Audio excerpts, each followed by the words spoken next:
Hello everyone, কেমন আছো সবাই? আশা করি সবাই ভালো আছো, আমরাও ভালো আছি। আর যেদিন আমি এই ভিডিওটা করছিলাম সেদিন ছিল বুধবার। আর দেখো সকালবেলা আজকে অনেক রোদ উঠেছে, বাইরের দিকে তাকানো যাচ্ছে না। 36 টেম্পারেচার। আমি স্কুলে টিফিনে দেওয়ার জন্য পাস্তা বানাচ্ছিলাম, তাই ভাবলাম সারাদিন তো খুব একটা কিছু দেখানো হয় না, তাই একটু এই ব্লগটাই শেয়ার করি তোমাদের সাথে। তো পাস্তার জন্য তো আমার পাস্তার পেঁয়াজ ভাজা হচ্ছিল, আর ডিম ভেজে আগের থেকে তুলে রেখে দিয়েছিলাম। তারপরে দেখো তাড়াতাড়ি করছি, কারণ বাবুকেও আবার রেডি করতে লাগবে।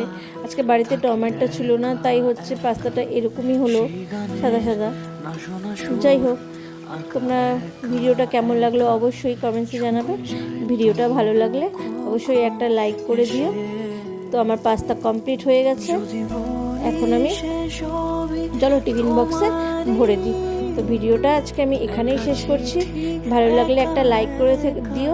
সবাই ভালো থেকো, সুস্থ থেকো, সাবধানে থেকো। ভিডিওটা কেমন লাগলো অবশ্যই কমেন্টসে জানাবে। সবাই ভালো থেকো, সুস্থ থেকো, সাবধানে থেকো।